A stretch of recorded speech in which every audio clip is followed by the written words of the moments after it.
Hey, so I am today going to be talking about the pelvic floor, which is forming part of a mini-series around pelvic organ prolapse. I've got several friends who have had a pelvic organ prolapse, or they are feeling as though they're at risk of it. I myself have peed my pants on a few occasions, particularly when I was around a trampoline. I'll go into that in a little bit more detail. By the way, that is not a badge of honour, but I think it's really important that as women, we start to talk about these things more often, because sometimes I've talked to people and I've said, oh my God, I can't go on a trampoline, I'll piddle myself. And they'll be saying, not me, my pelvic floor is super strong. It's just like, well, that's good for you. Wear your badge with pride.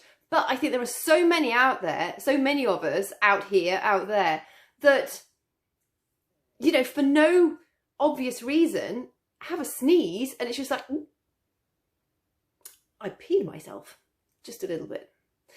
So I just thought I did an Instagram TV a little while back about pelvic floor, and I got a massive amount of private messages. That just goes to show, doesn't it? So very few people commented on it, but I got an enormous amount of messages privately as a result of doing it. There is such a need for us to talk about this more openly and to try and help remove the stigma. When you think back a few years, I mean, erectile dysfunction, when that was sort of first in the media and that, men were having problems with erectile dysfunction, there was a lot of, really? Not me. I'm fine. It's just such a load of BS.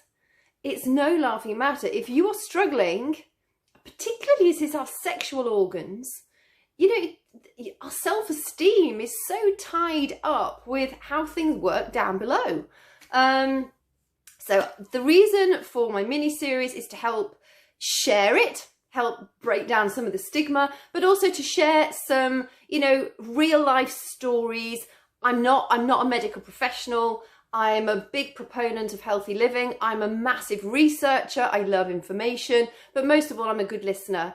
And when I hear lots of people giving me the same sort of feedback, that makes me think, okay, that's a good topic to share. So today I'm literally just going to sort of cover pelvic floor in brief detail, and then my sort of prolapse videos that will follow this are going to be more about who's susceptible to it, how it can happen, what actually is prolapse, how to know if you've got it, the various stages of prolapse, the various options available to us to either treat prolapse or to help prevent prolapse in the first place. If you follow me, or if you follow me for a while, you'll know I'm all about prevention and not cure. So I'm hopefully, if you're watching this, I've caught you before prolapse has happened. But if prolapse is part of your life, I will be covering that too. So just briefly, pelvic floor.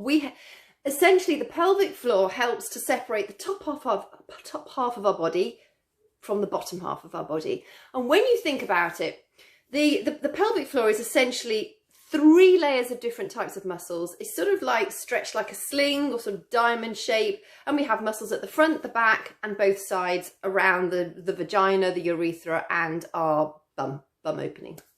And I'm not going to get into all the medical terms because some people might not understand what they are. So this is for real people without medical background. So excuse the basis of some of my terminology, but it's for us all to understand. So a bum hole does it, as far as I'm concerned. And when our pelvic floors can weaken through genetics, I used to get genetically high cholesterol. I live a healthy life, I work out loads, and it's only since doing a couple of things that I've managed to get that genetically high cholesterol down into the normal range. If your genetics predispose you to a condition, there are things that you can do to help prevent it, but sometimes you might have a bit more of a struggle than other people that haven't got a genetic predisposition. It doesn't mean to say that you're going to have pelvic floor dysfunction. It just means that, maybe start sooner rather than later to take preventative action. So it can be genetics, it can be childbirth. Of course, I think most of us before we had babies had pretty good pelvic floor health. It was only after I'd had both of mine. Mine were mini giants. My first one wasn't that big, but everybody said she was going to be tiny. All the medical professionals were geared up for this undersized baby, and she was 8 pounds, 3 ounces. That was a bit of a shock. And then my son was £9, 12 ounces. And naturally, I've got quite narrow hips. And so I should imagine, well, I can't compare the level of pain that I went through compared to another woman, but it was painful. It was worth it, but it was painful. And that, you know, if you've given birth, that sensation of literally, it feels like there's a vice in your pelvis and it's just literally going, and it's agony. It really is agony. That horrible bone stretching, connective tissue stretching sensation. Whew, it's almost giving me a hot flush just thinking about it. So, you know, when you think we pass these enormous babies, even like a little baby, still pretty big to pass through, you know. And so that can do quite a lot of trauma to our connective tissues and our muscles in our pelvic floor. And it wasn't until I was on a trampoline, it caught me completely out of the blue, thinking, I'm not entirely sure, maybe some wee escaped.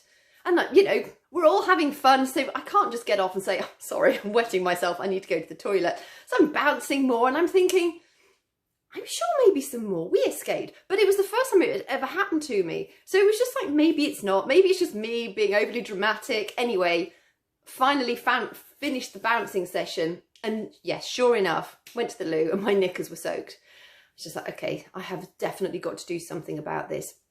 So I looked online. I did start pelvic floor exercises and I've always been really strong on my core exercises because I struggle with sacroiliac problems, particularly since having had the babies. But I appreciate core exercises are not necessarily going to strengthen your pelvic floor. So, and I will cover pelvic floor exercises in more detail in a future video. There's a lot of people out there that say, oh, Kegel exercises only if you do them the certain way. And that's absolutely right, but they're not that hard to do. I think there's a certain snobbery because so many videos I've watched of like the experts and they go, oh yes, Kegel exercises are good, but nobody knows how to do them and it's so hard to do them properly. Actually, it's not. It's actually not that hard. Just make sure I'm going to go over them in much more detail, but essentially you can do them and your body should not be moving, but we will cover that in more detail.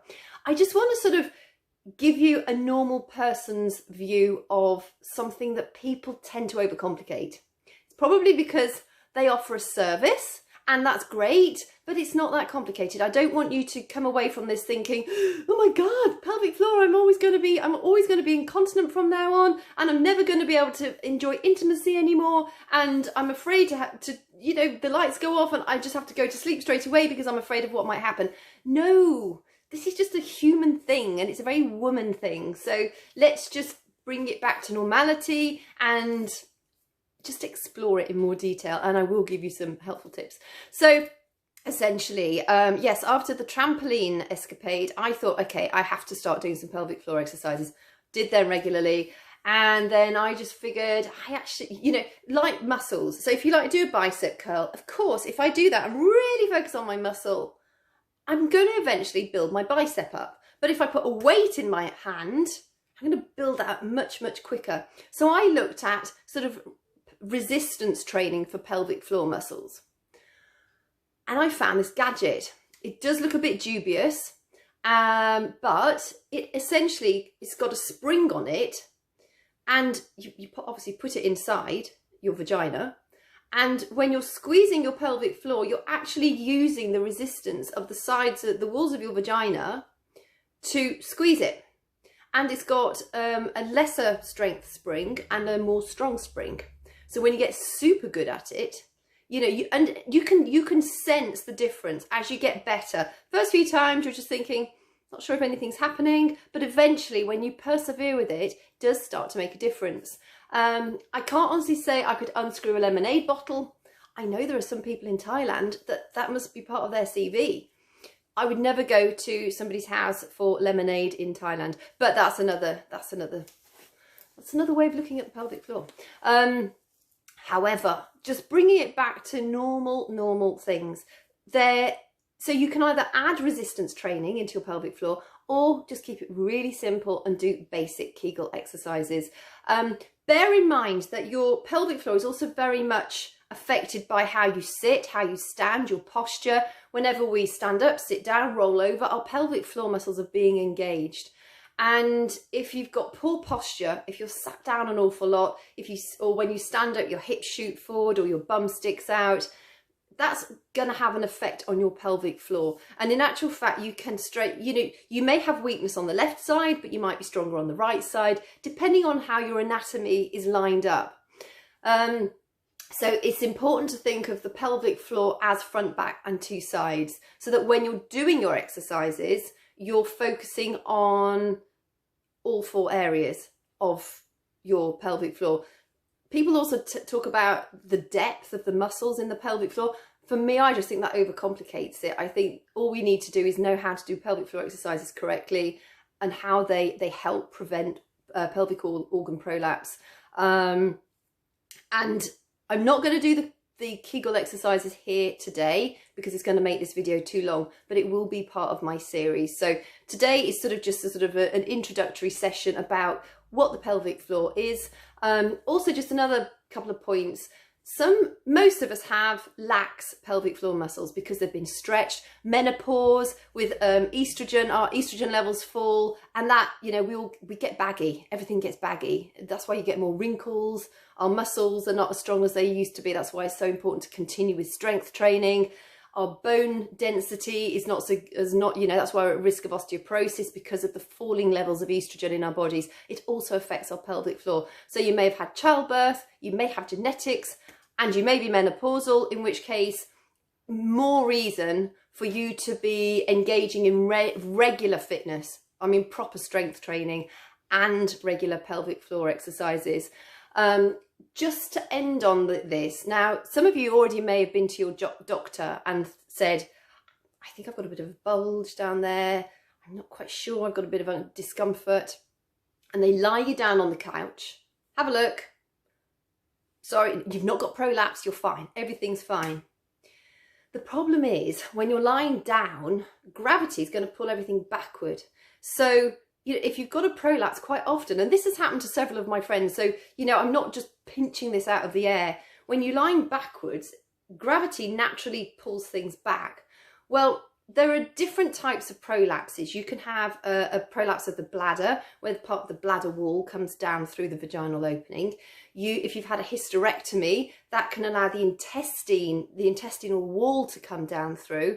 You can have the top of the uterus can come down through, and you can actually have part of the rectum come down through. The rectum is the least common of them all. Bladder is the most common of them all. And if you're getting a lot of urinary infections, that could possibly be related to prolapse. It might even be mild prolapse and you don't know you've got it yet. Also, consistent back pain without any other symptoms, that can also be related to prolapse. Not necessarily, but they tend to go hand in hand if you have prolapse. And so, you know, if you're feeling this sort of pressure or discomfort, or when you stand for a long time and you just get that pressure at the end of the day, that could well be prolapse. But the only way you're really going to see it is if you stand up and have a look yourself. You know, get a mirror, have a feel, see what you can find. If there's any sort of tissue that's bulging down beyond where it would normally bulge, like, you know, you can obviously feel the top of your cervix, but, you know, you probably know where the top of your cervix should be. If it's any lower than that, you may well have some level of prolapse there. Now, not all prolapse needs treatment, and it does happen in various stages. But if it's early days prolapse with regular core exercises and regular Kegel exercises and some lifestyle changes, you can make a big difference. So lifestyle changes, just quickly, quit smoking, because smoking makes you cough. Coughing puts a lot of pressure on the pelvic floor. And if you've got a prolapse, you don't want to be adding extra pressure to it. It's the fifth most, bladder cancer is the fifth most common organ cancer in the UK. And when you're smoking nicotine goes into the blood, it passes through into the urine, which of course is held in the bladder, and it can obviously affect the inside walls of the bladder. So quit smoking. I mean, quit smoking full stop, but if you've got a prolapse or you feel you may have, now is a really good time to stop smoking. Obesity, obviously because you've got more weight pushing down. Also, if you decided to opt for surgery, obesity and smoking, you want to make sure you're in pretty good health, because all surgery carries a risk with it. So you want to be helping yourself on that level as well. And then making sure you eat a fibre-filled diet with lots of water so that you avoid constipation, because constipation can also, you know, if you've got that constant pushing, that can also exacerbate prolapse or even bring it on. So high fibre, lots of water, quit smoking, keep your weight at healthy level, and keep yourself fit and healthy so that you are supporting your body. Your posture's supported, your core muscles are supported, so you're not constantly, you know, collapsed. Make sure you've got good posture, good core strength, which is going to help hold things up off your pelvic floor to a degree, and then obviously pelvic floor exercises. So just an introductory video. Hope that's helped. If you've got anything you want me to cover specifically as far as either pelvic floor or prolapse goes, send me a private message and I'll make sure to include that in the series that I'm going to be continuing to do. So have a great day and catch you soon.